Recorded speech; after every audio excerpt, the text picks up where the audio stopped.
আচ্ছা, তো আমরা একটা সিরিজ করতেছি, কোরআন ইজ আনচেঞ্জ ডিবাঙ্কড। এই একটা সিরিজ অলরেডি আমরা 9টা পর্ব করে ফেলছি। আজকে হচ্ছে 10 নাম্বার পর্ব করব আমরা, এবং এইটা হচ্ছে আজকে শেষ পর্ব এই সিরিজের। ঠিক আছে? তো এই পর্বে আমরা কি, মানে আজকের প্রেজেন্টেশনটা একটু বড় হইতে পারে, হালকার উপরে বড় হইতে পারে। একটু ওভারভিউ দেখে আসি আমরা কি কি বিষয় নিয়ে আজকে কথা বলবো। তো ফার্স্টে আমরা যেটা নিয়ে কথা বলবো সেটা হারমিনিউটিক্স। কি জিনিস, নামটা শুনে একটু ভয় লাগতেই পারে, হারমেনেটিক্স কি, আমরা একটু পরেই আসতেছি। এরপরে আমরা যেটা নিয়ে কথা বলবো সেটা হচ্ছে হাবস। আমি এর আগের প্রেজেন্টেশনই বলছিলাম, 9 নম্বর পর্বে বলছিলাম যে এই পর্বে আমরা হাবস কে, উনি কি ধরনের ব্যক্তি না, মানে তার অথরিটিটা কতটুকু, তার নিয়ে সন্দেহ আছে কিনা, মানে এক কথায় সে কে অ্যাকচুয়ালি, ঠিক আছে, তার অথরিটিটা কি, এগুলা নিয়ে আমরা একটু বিস্তারিত আলোচনা করার চেষ্টা করবো আর কি।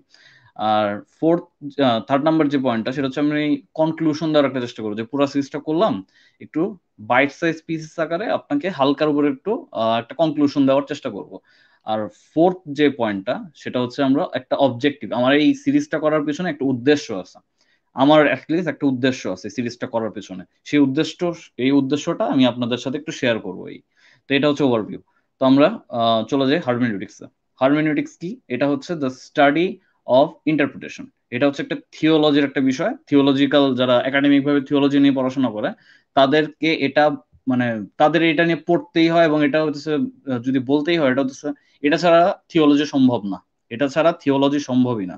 তো এটাকে বলা হচ্ছে the cornerstone of modern theological study of biblical and Quranic ম্যানুস্ক্রিপ্টস।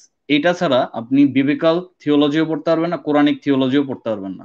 ঠিক আছে? আপনি যদি একাডেমিক ভাবে পড়তে চান, আপনি যদি কি বলে, আপনি যদি ই করেন, কি বলে, ওই আপনার আপনার ওয়াজ মাহফিলের মতো যদি ওই ধরনের একাডেমিক হন, তাহলে তো আর কিছু করার নেই, ওটার কথা বাদই দিলাম। কিন্তু যদি আপনি একাডেমিক ভাবে পড়তে চান, তাহলে বিবেকাল বলেন বা আপনি কোরআনিক বলেন, আপনাকে হারমেনিউটিক্স সম্পর্কে জানতে হবে, এবং এই প্রসিডিউরে আপনাকে স্ক্রিপচার গুলাকে পড়তে হবে। ঠিক আছে? এটা জিনিসটা কি, আমি এখনই আসতেছি।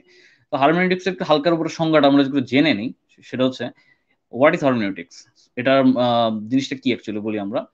In simplest form, hermeneutics means nothing more than the discipline of interpretation of text. এটা হচ্ছে একটা পদ্ধতি, এটা হচ্ছে একটা নিয়ম, যার মাধ্যমে ইন্টারপ্রিটেশনটা করা হয়, যার মাধ্যমে অর্থগত ব্যাখ্যা করা হয়, অর্থগত ব্যাখ্যা করা হয়। এটা একটা নিয়ম, একটা প্রসিডিউর। ঠিক আছে? একটা ডিসিপ্লিন। তো এর মাধ্যমে, মানে থিওলজিয়ানরা আপনার স্ক্রিপচারকে ইন্টারপ্রেট করে। এটা হচ্ছে হারমেনেটিক্স। এখন হারমেনেটিক্স কি কি হতে পারে? Of reading words of literature or আর্টওয়ার্কও হতে পারে, কোনো ধরনের আপনার লিটারেচারও হতে পারে।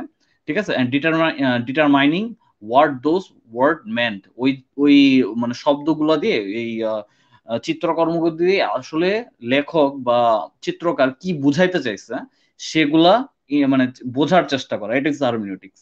এখন একটু সংজ্ঞাতে একটু, মানে আপনার, মানে মাথার উপর দিয়ে যেতেই পারে, টোটালি ফাইন। আমরা একটু সহজ করে বোঝার চেষ্টা করি। ধরলেন একটা আর্টওয়ার্ক আমি আপনার সামনে আনলাম, এটা হচ্ছে স্টারি নাইট। এটা খুব ফেমাস একটা artwork, one of my favourite আর কি। তো এই আর্টওয়ার্ক দেখা ধরলেন মানে আমি বলতাছি যে উপরে যে স্পাইরাল গুলা দেখতেছেন ভাই, এটা তো ভাই ওই যে, যে এটার লেখ বা যেটার চিত্রকার ভেনসেন্ট ভ্যান গোথ, সে হয়তোবা এখানে গ্যালাক্সি দেখছিল আকাশের মধ্যে। তো এই যে এখানে স্পাইরাল গুলো গ্যালাক্সি, এই যে একটা ইন্টারপ্রিটেশন করলাম। আরেকটা ইন্টারপ্রিটেশন হইতে পারে যে ভাই এই লোকটা তো ভাই তখন যখন এই আর্টটা করছিল তখন তো সে অ্যাসাইলামে ছিল, পাগলাগারদ ছিল। তো সে মানে নিশ্চয়ই মানে তার ডিস্টর্টেড মাইন্ড থেকে সেই ধরনের আর্টওয়ার্ক গুলো করছে। হ্যাঁ, এটাও হইতে পারে একটা আরেকটা ইন্টারপ্রিটেশন। থার্ড ইন্টারপ্রিটেশন যদি দেই আমি, এখানে ধরলেন সে বলতেছে যে আহ, ধরলেন সে কোনো এক ধরনের হ্যালুসিনেশন করছিল, সে আপনার কোনো ধরনের, যেহেতু ডিস্টর্টেড মাইন্ড ছিল, সে পাগলাগারদ ছিল, অ্যাসাইলামে ছিল। তো এই কারণে তার ইলিউশনের কারণে সে আকাশটা এরকম দেখছিল, দ্যাটস ওয়াই সেভাবে আঁকাইছে। আমি কিন্তু এই একটা ছবি দেখেই আমি 3টা ইন্টারপ্রিটেশন করে ফেলাইলাম। তো এরকম, এটাই হচ্ছে আপনার হারমেনিউটিক্স ইন ফাইন আর্ট বলা হয় এটাকে। কিন্তু আমরা তখন ফাইন আর্ট নিয়ে কথা বলবো না, আমরা থিওলজি নিয়ে কথা বলবো। তো আসলে আমরা থিওলজিতে বোঝার চেষ্টা করি। তো থিওলজি বোঝার চেষ্টা, মানে থিওলজিতে হারমেনিউটিক্স বোঝার আগে একটা থট এক্সপেরিমেন্ট আপনাদের সাথে করব। সেই থট এক্সপেরিমেন্টটা, ধরলেন এখানে একটা মেয়ে আছে। এই মেয়েটা আমাকে একটা আমাকে একটা চিঠি লেখছে। ঠিক আছে? এই ভদ্রলোকটা হচ্ছে আমি। ঠিক আছে? তো এই চিঠিটা লেখছে, ভালো কথা। তো চিঠিটা আমি পড়লাম। চিঠিটা পড়ে আমি একটা ইন্টারপ্রিটেশন, আমার মাইন্ডে আমি একটা ইন্টারপ্রিটেশন করলাম। ধরলেন আমি এখানে ভাবতেছি যে সে তো অনেক কেয়ার নিয়ে আমাকে চিঠিটা লেখছে, কেয়ার নিয়ে। I am not saying love, care নিয়ে লেখছে। তো এই ভালো কথা, তো এই চিঠিটা আমি রেখে দিলাম আমার ডেস্কে বা আমার ড্রয়ারে আমি লিখে দিলাম। তো কয়েকদিন পরে আমার এই এক দুষ্ট ফ্রেন্ড, সে ধরলেন এই চিঠিটা খুঁজে পাইছে, ঠিক আছে, আমার ড্রয়ার হাতাইতে গিয়ে। তো সে এই জিনিসটা পড়ে দেখলো কি, যে সে এটা পেলো, পাওয়ার পরে সেটা পড়লো, পড়ে দেখলো যে আরে ভাই এ তো কসমিক রে লাভ লেটার লেখছে। আচ্ছা ভালো কথা। তো এখানে একটা জিনিস চিন্তা করেন, আমাকে আরে আমার ফ্রেন্ড, আমাদের দুইজনের ইন্টারপ্রিটেশনটা কিন্তু ভিন্ন। একই টেক্সট কিন্তু, একই চিঠি কিন্তু, কিন্তু দুইজন দুই ধরনের ইন্টারপ্রিটেশন করতেছে। একজন বলতেছে কেয়ারনেস এর কথা, সে কেয়ারনেস নিয়ে ভাবছে। আরেকজন কি ভাবতেছে যে এটা তো একটা লাভ লেটার, সে প্রেমপত্র লেখছে। তো অ্যাকচুয়ালি কারটা সঠিক হবে, কার ইন্টারপ্রিটেশনটা সঠিক হবে, এখানে অ্যাকচুয়ালি কি বুঝাইতে চাইছে চিঠির মাধ্যমে? তো এখানে কিন্তু দেখেন দুইটা ইন্টারপ্রিটেশন আছে, কে সঠিক বা কে ভুল আমরা কিন্তু বলতে পারতেছি না। ঠিক আছে, ইভেন আমি এবং আমার ফ্রেন্ড কেউই কিন্তু বলতে পারবে না। কে বলতে পারবে? একমাত্র এই মেয়েটা বলতে পারবে যে এই চিঠিটা লেখছে। ঠিক আছে, এবং আহ, এটাও বলতেছি যে সে যদি সঠিক অর্থটা নাই বুঝাইতে পারে, তাহলে সে এখানে মানে তার যে মেসেজটা, সে যেটা বুঝাইতে চাইছে যে চিঠির মাধ্যমে, সেটা সে বলতে সে ব্যর্থ। ঠিক আছে, সে সেটা বলতে ব্যর্থ। যেখানে মানে যেহেতু এই চিঠিটার ইন্টারপ্রিটেশনটা এক একজনের কাছে এক এক ধরনের হচ্ছে। তো এবং আরেকটা জিনিস হইতে পারে এখানে, সেটা হচ্ছে এই যে দুইটা ফ্রেন্ড, এই দুইটা ফ্রেন্ডের ধরলেন আমার ইন্টারপ্রিটেশন দেখে আমার ফ্রেন্ডের ইন্টারপ্রিটেশনটা ইনফ্লুয়েন্সড হতে পারে, বা এরকম হতে পারে আমার আমার ফ্রেন্ডের ইন্টারপ্রিটেশন দেখে আমি ইনফ্লুয়েন্সড হতে পারি। দুই মানে it can go both wedge, it can go both wedge, দুই ধরনেরই জিনিস হইতে পারে। তো এখানে কিন্তু এখানে কিন্তু দেখতেছেন যে ইন্টারপ্রিটেশন গুলা চেঞ্জ হইতেছে, এক একজন এক এক ভাবেও দেখতেছে। ঠিক আছে, কিন্তু একমাত্র কে ঠিক মতো বলতে পারবে, যে 100% সঠিক ইন্টারপ্রিটেশন কে দিতে পারবে? যে এই চিঠিটা লেখছে, এই ক্ষেত্রে এই মেয়েটা, তাই না? এইটুকু একটা থট এক্সপেরিমেন্ট করলাম, আশা করি এই জিনিসটা বুঝছি। এবং এটা একটু মাথায় রাখবেন, এটা নিয়ে একটু পরে কথা বলবো আবার।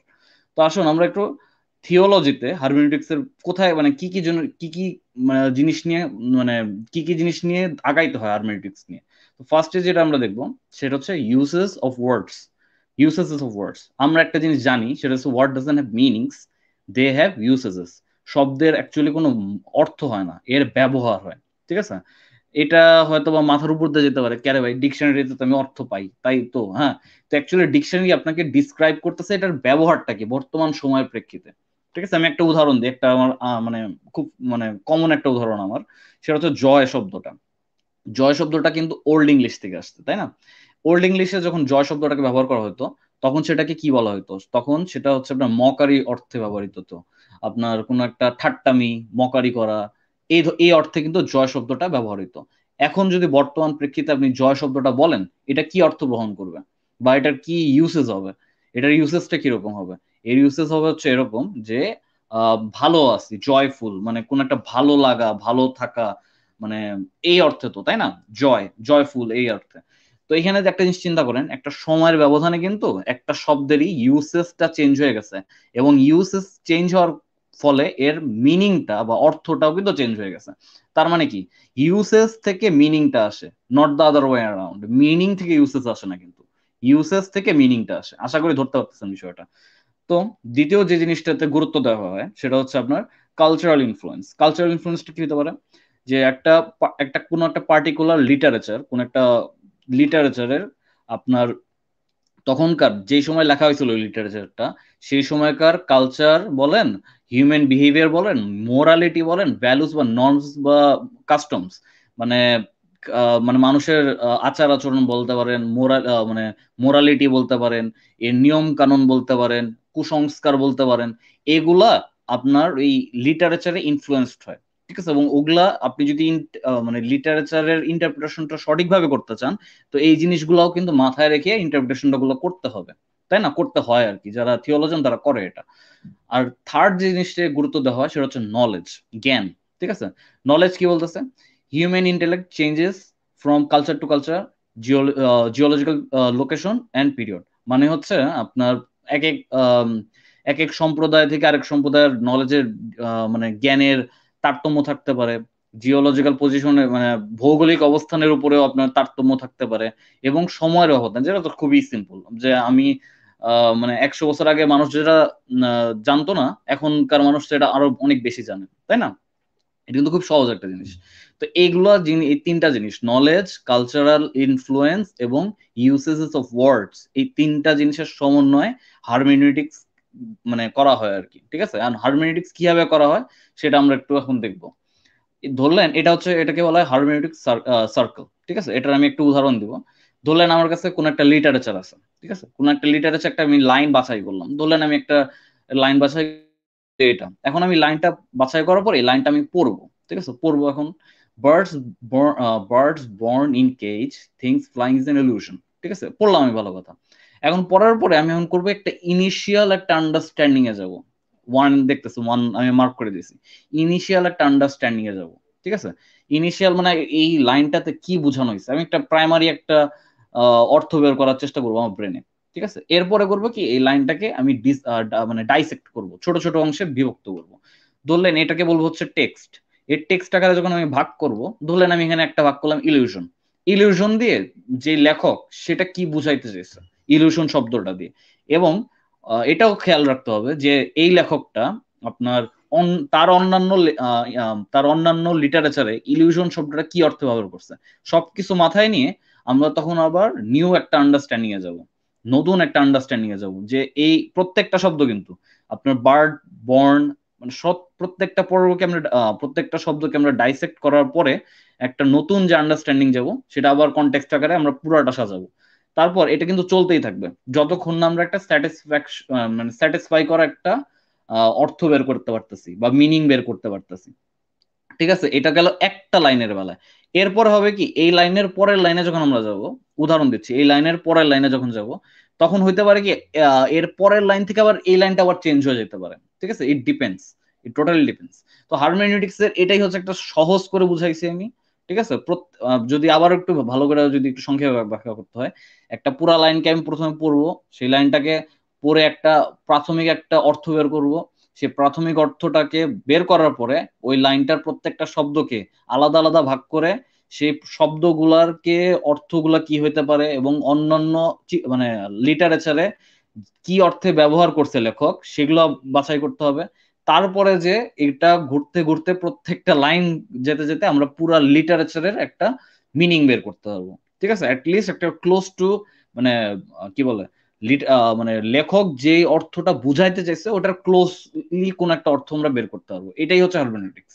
ঠিক আছে, একটু কঠিন হয়ে গেলে কিছু করার নাই, এখন এটাই হচ্ছে মেইন জিনিস। তো এখন আমরা যদি এখন সহজ করে যদি বলি, সহজ ভাষায় যদি বলি, সেটা হচ্ছে হারমেনেটিক্স এর মধ্যে আমরা যদি মানে এখন আমরা হারমেনেটিক্স এর মেইন জিনিসটা এই প্রেজেন্টেশনে কি অর্থে আমি এটা যুক্ত করছি সেটা হচ্ছে মেইন। হারমেনেটিক্স এর মধ্যে থিওলজি বা ধর্মতত্ত্বের যে কোনো ধরনের লেখনির সঠিক ইন্টারপ্রিটেশন বা অর্থগত ব্যাখ্যা একমাত্র লেখক ছাড়া কেউই পুরোপুরি সঠিকভাবে দিতে পারবে না, যেটা আমরা মাত্রই দেখলাম। ঠিক আছে, একমাত্র লেখকই পারবে যে তার লিটারেচারে সে কি বুঝাইতে চাইছে, তার মানে তার লেখনীতে সে কি বুঝাইতে চাইছে, সিম্পল অ্যাজ দ্যাট। আর যারা এটাকে ইন্টারপ্রিটেশন করতে পারে হয়তোবা সেটার মানে কাছাকাছি কিছু একটা যেতে পারে, কিন্তু পুরোপুরি সঠিক ইন্টারপ্রিটেশন করা কখনোই সম্ভব না। এটা হচ্ছে হারমেনেটিক্স এর মেইন জিনিস। ঠিক আছে, এখন আরেকটা জিনিস, এখন হচ্ছে আমরা মানে বিবেকাল বা কোরআনিক ম্যানুস্ক্রিপ্ট নিয়ে কথা বলি। ঠিক আছে, এখন এখন এই জিনিসটা একটু ভাববেন, মানে আস্তিক ভাইদের কাছে একটা প্রশ্ন করবো এখন। এখন ঈশ্বর যদি আসলে তার বাণী এবং সঠিক দিক নির্দেশনা মানব জাতির উদ্দেশ্যে দেওয়ার প্রয়োজনই মনে করতেন, তাহলে যে কোনো ধরনের ভাষার ব্যবহার করাটা এক্ষেত্রে বোকামির পরিচয় বহন করবে। কেন বোকামির পরিচয় বহন করতে পারে প্রশ্ন আসতেই পারে। কারণ আমরা একটু আগে দেখলাম, আমরা যা বুঝলাম ভাষা পরিবর্তনশীল, অর্থ পরিবর্তনশীল। ঠিক আছে, তার মানে কি, আপনি যখন একটা মানে আপনি একটা চিন্তা করেন, মানে আপনি একটু গডের হ্যাটটা পরেন, নিজেকে একটু গড ভাবে চিন্তা করেন আর কি, যদি ওটা একটু একটু মানে ফুলিশ থিং, তারপরে বলতেছি যে আপনার আপনার মেসেজ দিতে হবে কোন একটা পার্টিকুলার পার্সনকে। ঠিক আছে, এখন সেটা এখন আপনি কিভাবে দিবেন, আপনি হয়তো আপনার কাছে যেটা সব থেকে বেস্ট মানে যে প্রসিডিউরটা সেটাই বাছাই করবেন, তাই না? এখন যদি ঈশ্বরের বেলায় আসি আমি, ঈশ্বর তো ভাই অমনিশিয়েন্ট, অমনিপটেন্ট, তার তো সব জানে বা সব ধরনের ক্ষমতা আছে, তাই না? এখন ঈশ্বরের তো উচিত ছিল যে বোঝা উচিত ছিল যে ভাষা ভাই পরিবর্তনশীল, অর্থটা পরিবর্তনশীল। তার মানে আমার কোনো যদি ল্যাঙ্গুয়েজের উপর বেস করে আমি যদি আমার স্ক্রিপচারটা দেই বা আমার মেসেজগুলো দেই, সেটা সঠিকভাবে প্রিজার্ভ হবে না। As simple as that, as simple as that. ঈশ্বর কি তাহলে এখানে বোকামির পরিচয় বহন করলো না? অবশ্যই তো, তাই না? একটু ভাববেন এই বিষয় নিয়ে। তো আমরা এখন হাবসে চলে যাই। এখন হাবসে যাওয়ার পরে আমরা এখানে মূলত তিনটা প্রশ্নকে নিয়ে ডিল করব, ঠিক আছে? কি ধরনের প্রশ্ন? হু রোড দ্য হাবস কোরআন, কে লেখছে, এটা তো আমরা জানি হাবস, আচ্ছা ঠিক আছে। এরপরে আমরা মানে যেটা জানার চেষ্টা করব সেটা হচ্ছে হাবস লোকটা কে, এই লোকটা কে ভাই, এটা একটু আমরা জানার চেষ্টা করব। এরপরে যে প্রশ্নটা আমরা ডিল করব সেটা হচ্ছে, was Hobbes an honest and trustworthy individual? এই হাবস লোকটা কি মানে অনেস্ট ছিল, মানে ন্যায় ছিল, ন্যায় তো না, মানে অনেস্ট ছিল নাকি, বা মানে এই কি বিশ্বাস করার মতো লোক ছিল? তো এই জিনিসগুলো নিয়ে আমরা একটু প্রশ্ন করব এবং জানার চেষ্টা করব আর কি। তো আমরা আগাচ্ছি। তো এই হচ্ছে হাবসের বর্ণনা। আমি এখানে পুরাটা কিছু বলবো না, জাস্ট একটা দুইটা জিনিস আমরা একটু হাইলাইট করব। সেটা হচ্ছে হাবসের জন্ম কত, এখানে আমরা যদি একটু খেয়াল করি, হাবসের জন্ম দিচ্ছে 706, মানে 706 খ্রিস্টাব্দে, 706 খ্রিস্টাব্দে। তার মৃত্যু হয়েছে কত সালে? 796, তার মানে হচ্ছে 796 খ্রিস্টাব্দে, ঠিক আছে? এবং তার শিক্ষক কে ছিল? তার শিক্ষকটা কে ছিল? তার শিক্ষক ছিল হচ্ছে আসম, ঠিক আছে? তার শিক্ষকটা ছিল আসম। তো এবং তাকে বলা হচ্ছে হি হাফসের বেলা কি বলা হচ্ছে, a influencing figure in the art of Quranic reading and variant recitation বা কিরাত যেটাকে বলা হয়। তো এই জিনিসটা হাফসের বেলা বলা হচ্ছে আর কি। এখন আমরা একটু কি পয়েন্ট, এখানে কিছু আছে, তিন চারটা কি পয়েন্ট নিয়ে আমরা কথা বলবো। ফার্স্ট যে কি পয়েন্টটা, নবীজি মারা গেছে কত সালে, একটু মানে পড়ি আমরা একটু। নবীজি মারা গিয়েছেন হচ্ছে 632 খ্রিস্টাব্দে, এবং হাফস জন্মগ্রহণ করেছেন হচ্ছে 702 খ্রিস্টাব্দে। তার মানে নবীজি মারা যাওয়ার 70 বছর পরে হাফসের জন্ম। ফার্স্ট কি পয়েন্ট। সেকেন্ড কি পয়েন্টে যাই আমরা। আহ 633 খ্রিস্টাব্দে ইয়ামামার যুদ্ধের পরে ওমরের উপদেশে তৎকালীন খলিফা আবু বকর জাইদ ইবেন তাবিদ এবং অন্যান্য কোরআনের হাফেজদের কোরআন লিখিতকরণের আদেশ দেন, যেটা হাফসের লেখার প্রায় 90 থেকে 100 বছর আগেকার কাহিনী এটা। এখানে একটা মানে যুদ্ধ হয়েছিল, যুদ্ধ আমি একটু সংক্ষেপে বলি, যুদ্ধ মানে কাহিনীটা, একটা যুদ্ধ হয়েছিল, যুদ্ধতে অনেক সাহাবারা অনেক হাফেজরা মারা গেছিল। তো এখানে ওমর এসে দেখলো যে ভাই এরা এত এত সংখ্যা যদি হাফেজ মারা যায়, তাহলে তো কোরআন থাকবে না, কোরআন তো প্রিজার্ভ থাকবে না। তখন কি করলো, তৎকালীন খলিফা ছিল হচ্ছে আবু বকর। আবু বকর বললো, ভাই এই কাহিনী, এটা তো মানে একটু কিছু করা উচিত আমাদের। তো সে তখন জাইদ ইবনে তাবিত নামে একজন প্রখ্যাত মানে লেখক, এই কোরআন কোরআনিক অথরিটি ছিল আর কি। তো তাকে এবং অন্যান্য আরো যারা ছিল তাদেরকে এটা দায়িত্ব দিল, কোরআনটাকে লিখিতকরণের দায়িত্ব দিল, ঠিক আছে? তো এটা হচ্ছে কাহিনী। এবং এই কাহিনীটা হচ্ছে যে নবী সরি হাফস লেখার প্রায় 90 থেকে 100 বছর আগেকার কাহিনী এটা, ঠিক আছে? এই জিনিসটা আরেকটা কি পয়েন্ট। এখন থার্ড কি পয়েন্ট যেটা, সেটা একটু খেয়াল করি।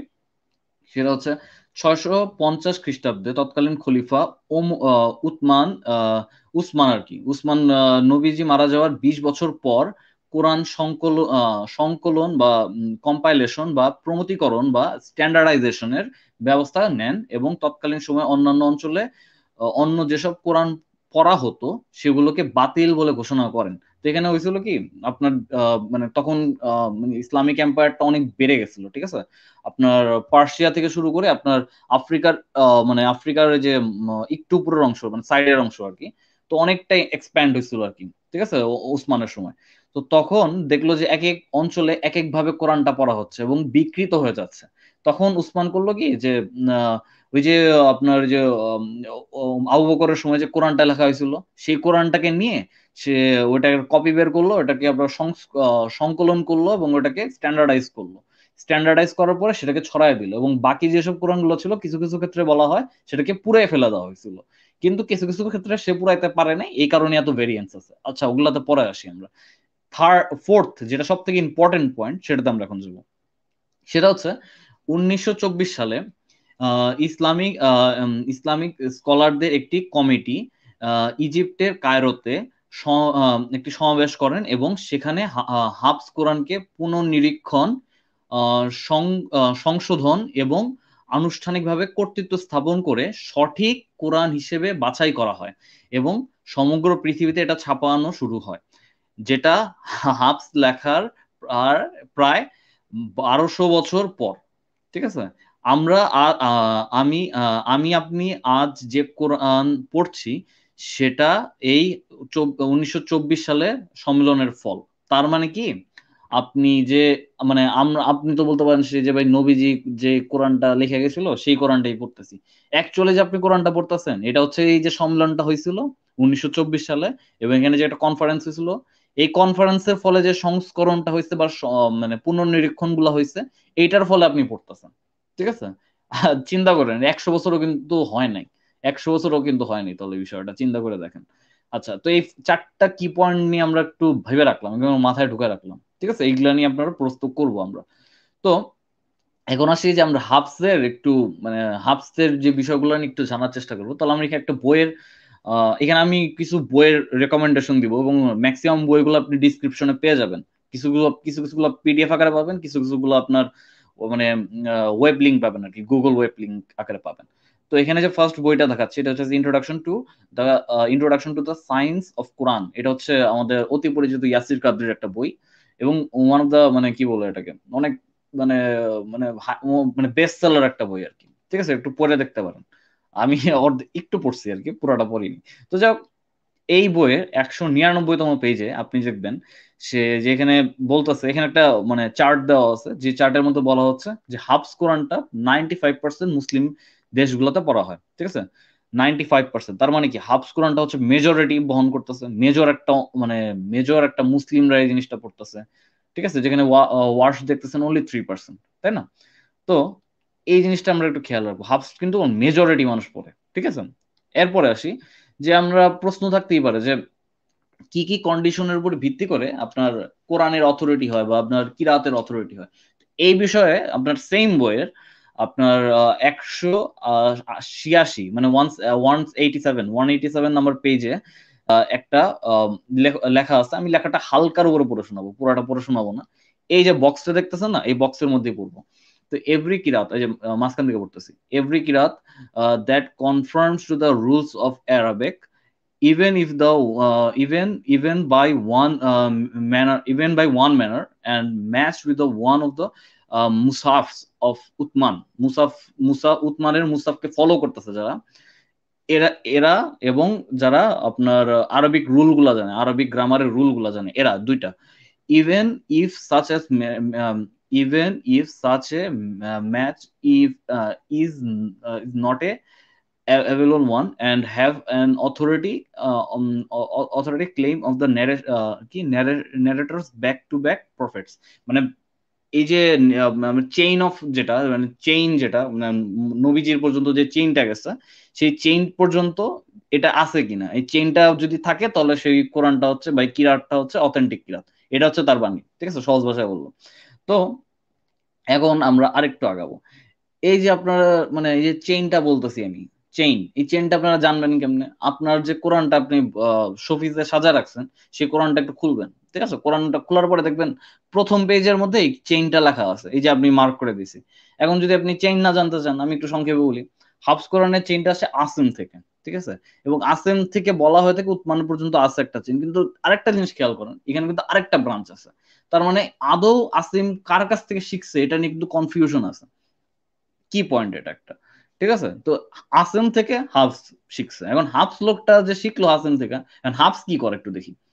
তো হাফসের বিষয় যদি আমরা একটু বলতে হয়, তো আমরা এখানে একটা বই আমি একটা আপনাকে দিব, সাজেশন দিব। এই বইটাও আপনি ডিসক্রিপশনে পেয়ে যাবেন।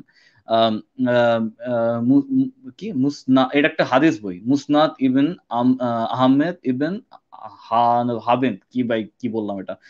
তো যাই হোক, এটা আমি লিখে দিলাম, আপনারা ডিসক্রিপশনে পেয়ে যাবেন।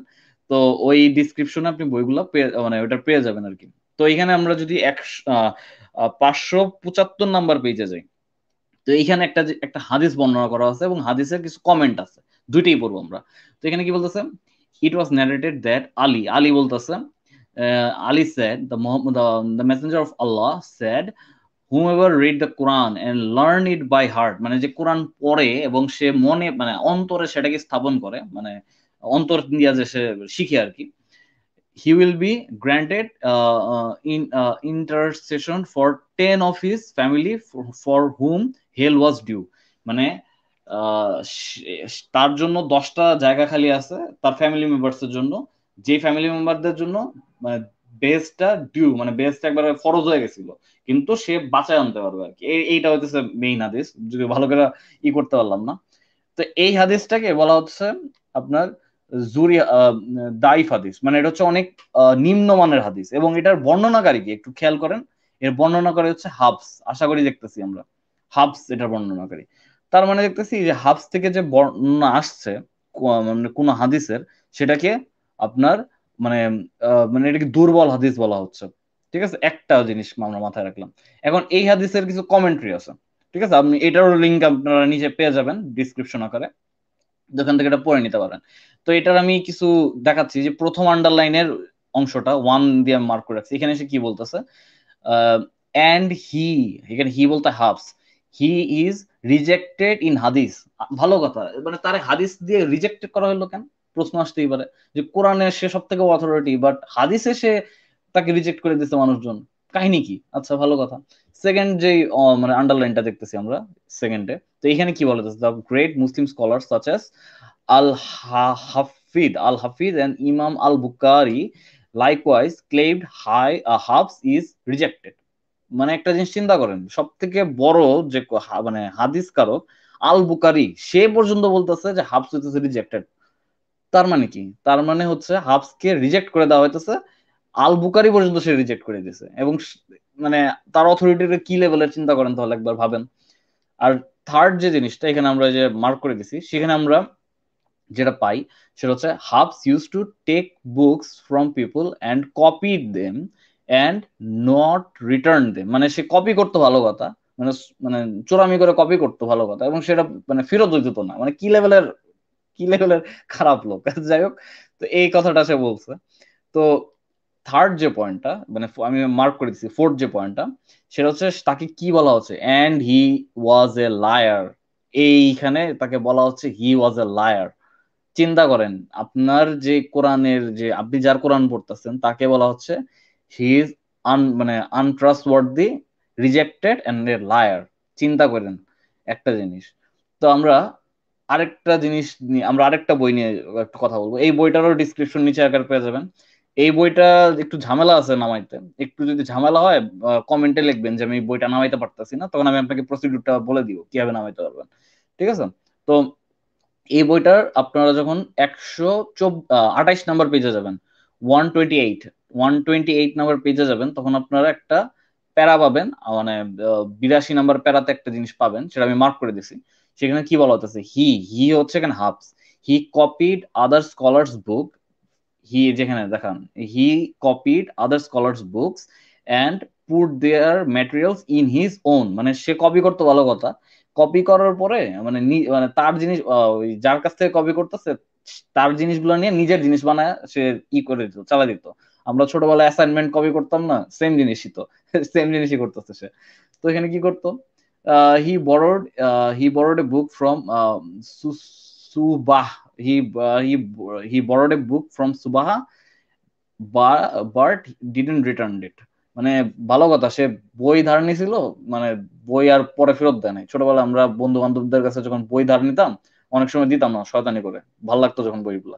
তো জিনিসটা সেম কাজ করছে, তাই না? এখন এই লোকটা, যাকে আপনি বলতেছেন কোরআনের অথরিটি, যার কোরআনটা আপনি পড়তেছেন, যার কোরআনটা আপনি শোপিস বানায় সাজায় রাখছেন আপনার শেলফে, তার কোরআনটা যখন দেখতেছে, তার লেখনী গুলাকে যখন মানুষ কোয়েশ্চেন করতেছে, মানে আপনার বুকারির মতো মানুষজন, যাকে মানে যার কথা বললে মানুষজন ফেনা উঠায় ফেলায়, তার হাদিস বললে মানুষ ফেনা উঠায় ফেলায়, তার মতো মানুষজন যখন তাকে রিজেক্টেড বলতেছে, লায়ার বলতেছে, আনট্রাস্টওয়ার্দি বলতেছে, তখন জিনিসটা একটু কোয়েশ্চেন আসে না ভাই, যে এই হাফস লোকটা কি আদৌ মানে আদৌ কোনো সৎ লোক ছিল, আদৌ কি অনেস্ট পার্সন ছিল, বা ট্রাস্টওয়ার্দি মানুষ ছিল?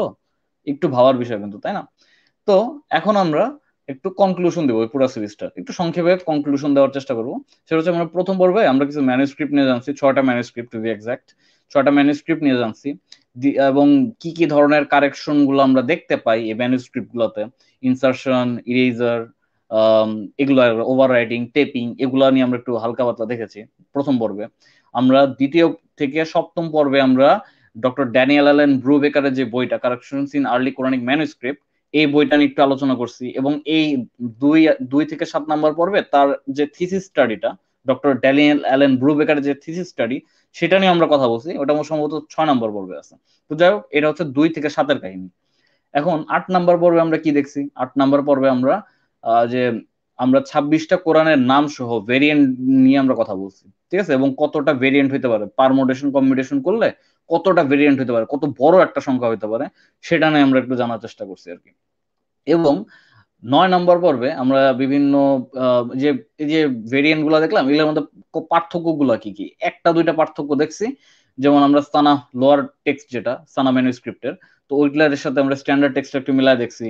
তারপর হাফসের সাথে সুসি কোরআন মিলাই দেখছি, হাফসের সাথে ওয়াপস কোরআন মিলাই দেখছি, ওয়ার্শ কোরআন যেটা, এটা আমরা মিলাই দেখছি দেখছি এখানে দেখলাম যে আমরা অনেক জায়গায় কিছু অর্থের হেরফের আছে, এবং অনেক জায়গায় আমরা মানে পুরা ভিন্ন অর্থ হয়ে যাচ্ছে, ঠিক আছে? তাছাড়া আমরা একটা ট্রান্সলেশন সম্পর্কে আইডিয়া নিছি, যেটা হচ্ছে ব্রিজ ট্রান্সলেশন। এটা আপনারা সহজেই বের করতে পারবেন কোরআন.com থেকে। এটার প্রসিডিউরটাও আপনাকে শিখাই দিছি আমি। তো এটা হচ্ছে 9 নম্বর পর্বের কাহিনী। আর 10 নম্বর পর্ব তো আজকে করলামই। তো এটা হচ্ছে আমাদের পুরা সিরিজটার সামারি, ঠিক আছে? সামারি এবং কনক্লুশন। এবং লাস্ট যে জিনিসটা, এবং এটা খুবই important for me at least, সেটা হচ্ছে অবজেক্টিভ। এই সিরিজটা কিছু অবজেক্টিভ, কিছু মানে কারণের, মানে কিছু কারণ আছে এই সিরিজটা করার। প্রথম যে কারণটা, সেটা হচ্ছে আস্তিকদের জন্য। আস্তিক ভাই, তো আস্তিক ভাইরা যারা শুনতেছেন, আপনার যে দাবিটা করেন যে কোরআন প্রিজার্ভড বা কোরআনটা অপরিবর্তিত আছে, কোরআন লাউহে মাহফুজে যে কোরআনটা সংরক্ষিত ছিল, সেই কোরআনটাই আপনি আমি সবাই, মুসলিম উম্মারা সবাই পড়তেছে। তো এই যে এতগুলা দাবি আপনারা করছেন, করেন, এবং ভবিষ্যতেও করবেন, এই দাবিগুলা ভ্যালিডিটি কতটুক? আমরা যে 10 পর্বের সিরিজটা করলাম, এখানে যে প্রমাণগুলা, যে তথ্যগুলা পাচ্ছি, যে প্রমাণগুলা পাচ্ছি, বিভিন্ন স্কলার বলেন, বিভিন্ন আপনাদের গ্রন্থ থেকে অনেক কিছু পাওয়া যাচ্ছে। তো এগুলাতে তো ভাই ভিন্ন কোনো একটা মিনিং বের হয়। সেই মিনিংটা কি? সেটা হচ্ছে কোরআনটা প্রিজার্ভড না। আমি কনক্লুশনে যাচ্ছি না, কনক্লুশনটা আপনাদের ঘাড়ে ছেড়ে দিতেছি, ঠিক আছে? আপনারা কি বলবেন? এত কারেকশনস হয়েছে, এত ইন্টারপ্রিটেশন হয়েছে, এত ইনসার্শন হয়েছে, ইরেজার হয়েছে, টেপিং হয়েছে, ওভার রাইটিং হয়েছে, এত কিছু হয়েছে, এখনো কি বলবেন যে কোরআন অপরিবর্তিত? প্রশ্নটা রেখে দিলাম আপনার কাছে। এখন আসতেছি নাস্তিকদের জন্য। নাস্তিক ভাইরা, এখন আপনাদের উদ্দেশ্যে বলতেছি। এখন আপনি একটা মানুষ বা একটা বিশ্বাসী আপনার কাছে আসছে, আপনি, মানে এটা আমার রিকোয়েস্ট আর কি, এটা টোটালি মাই অপিনিয়ন, নিলে নিয়েন, নাহলে গুলি দিয়ে ফারাই দেন, সমস্যা নেই। আপনার যে বিশ্বাসীটা, যে আপনার কাছে আসছে, প্লিজ ডোন্ট জাজ হিম বাই এনি বুক। একটা মানুষ কিরকম, একটা বই আপনাকে বলে দিতে পারবে না, ঠিক আছে? সে যদি মুমিন ট্যাগ লাগায়ও আসে, আমি ইভেন বাইরে আমি নিজেকে মুমিন বলে ডাকি, আমার বাবা মা, আমার বোন, এরাও আমাকে মুমিন, মানে এরাও বাইরে মুমিন বলে নিজেদের, ঠিক আছে? মুমিন ট্যাগ দিয়ে চলে।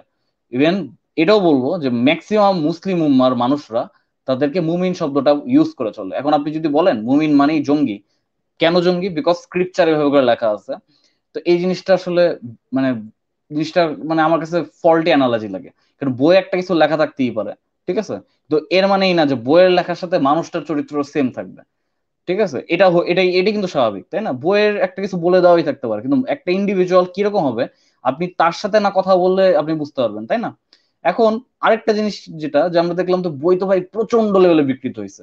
আপনি কিসের স্ট্যান্ডার্ডের উপর, কি স্ট্যান্ডার্ডের উপর ভিত্তি করে আপনি একটা মানুষকে জাজ করবেন? একটা তো স্ট্যান্ডার্ড রাখবেন, তাই না? একটা স্ট্যান্ডার্ডের উপর ভিত্তি করে আমি একটা মানুষকে জাজ করব, সেটাও তো ফল্ট, সেটাও তো ঝামেলা আছে। আমরা তো এই পুরা সিস্টেমে দেখলাম, পুরা কোরআন বলেন, পুরা ম্যানুস্ক্রিপ্ট গুলো বলেন, সবগুলোতেই আপনার কারেকশনস আছে, তাই না? তো মানে এটাই আমার রিকোয়েস্ট, কোন একটা মানুষকে জাজমেন্ট করার জন্য দয়া করে স্ক্রিপচারে কি লেখা আছে সেইভাবে করবেন না।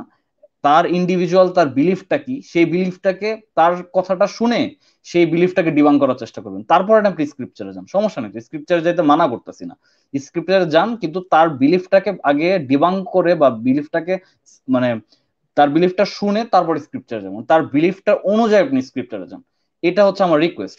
নিলেন নিয়েন, না নিলে ভাই ফালাই দেন। আমি হয়তোবা জিনিসটা আপনার নাও নিতে, মানে জিনিসটা হয়তো আপনার খারাপও লাগতে পারে আমি এভাবে বললাম কেন, বাট এটা হচ্ছে মেইন রিজন ছিল আমার এই পুরা সিরিজটা করার। আশা করি জিনিসটা আহ, আমার সিরিজটা তো অথবা অনেক ভুল ত্রুটি হয়ে গেছে, বা ভুল ত্রুটি হওয়াটাই স্বাভাবিক, আমি তো মানুষ। তো ভুল ত্রুটি হলে আমাকে ধরায় দিবেন, যেটা আগেই বলি, আমি ভুলের ঊর্ধ্বে না। ঠিক আছে? তো এই সিরিজটার এখনই সমাপ্তি ঘটলো। আশা করি সিরিজটা দেখবেন, এবং নতুন যদি কোনো সিরিজের আইডিয়া থাকে সেটা মানে আমাদের সত্যের সন্ধানী পেজে দেওয়ার চেষ্টা করবেন। তো সবাইকে ধন্যবাদ। Thank you.